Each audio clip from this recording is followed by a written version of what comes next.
Standard 6, Chapter 7, Subhashitani. Subhashitani, what is the meaning of Subhashitani? सुभाषित, अच्छे शब्दों में कही गई बातें. A Subhashitani is called a gem on earth. Gem means रत्न, धरती का रत्न कहा गया है. क्यों? Because this title couplet is a mine of good thoughts and it has the ability to bring change the life. In this poem, 5 such subhashitanis have been presented, from different topics.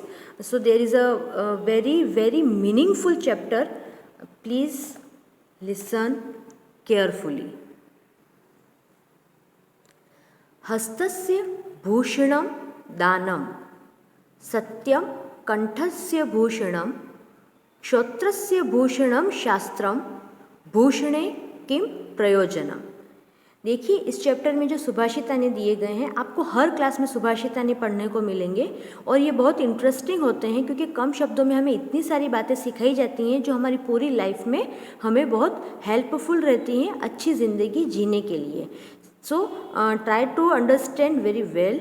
हस्तस्य भूषणम दानम, यहाँ पर इस पहला जो सुभाषितानी है आपका, उसमें जो दान की महिमा है, मतलब आपके जो बॉडी पार्ट्स हैं वो किस तरीके से यूज़फुल हैं, ये बताया गया है कि हस्तस्य भूषणम दानम. हस्तस्य, हस्त मतलब हाथ, हाथ का भूषण, भूषण का मतलब होता है आभूषण, ऑर्नामेंट. हाथ का जो ऑर्नामेंट है वो क्या है? दान है. हाथ की शोभा दान करने से है. चैरिटी और donation is the ornament of hand. सत्यम कंठस्य भूषणम, उसी तरीके से कंठ, कंठ का मतलब होता है आपकी गर्दन, ग्रीवा, जिसे हम इंग्लिश में नेक कहेंगे. तो उसी तरह से आपके कंठ का जो भूषण, आभूषण है वो क्या है? सत्य है. मतलब आपके गले की जो शोभा है वो सत्य बोलने से होती है. Truth is the ornament of neck. श्रोत्रस्य भूषणम दानम, श्रोत्र, श्रोत्र का मतलब होता है कर्ण, कान. भूषणम शास्त्रम, उनका ऑर्नामेंट क्या है? शास्त्र.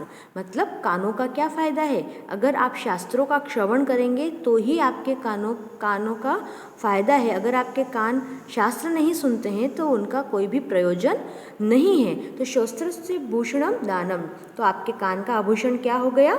आपके जो शास्त्र हैं वह हो गए भूषणे किम प्रयोजनम. अब जब आपके पास इतने सारे ऑर्नामेंट्स ऑलरेडी हैं तो भूषणे, तो आपको दूसरे ऑर्नामेंट की प्रयोजनम क्या ज़रूरत है? Then why is the need of other ornament? Charity और donation is the ornament of hand. Truth is the ornament of neck. Scripture is the ornament of year.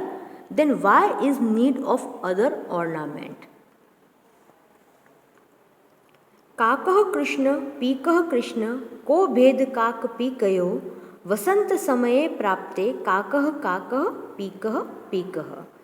काकः कृष्ण, काकः मतलब कौवा, कृष्ण, कृष्ण का मतलब होता है ब्लैक, ब्लैक कलर को संस्कृत में क्या कहते हैं? कृष्ण कहते हैं.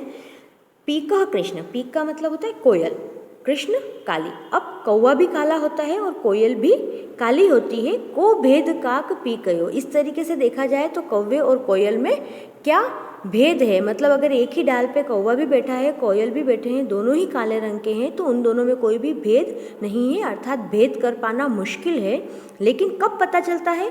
वसंत समय प्राप्त है, जब स्प्रिंग सीजन आता है तब क्या होता है? काकः काकः पीकः पीकः. तब हमें पता चल जाता है कि कौवा जो है वो कौवा है और कोयल जो है वो कोयल है. कैसे? उनकी आवाज़ से.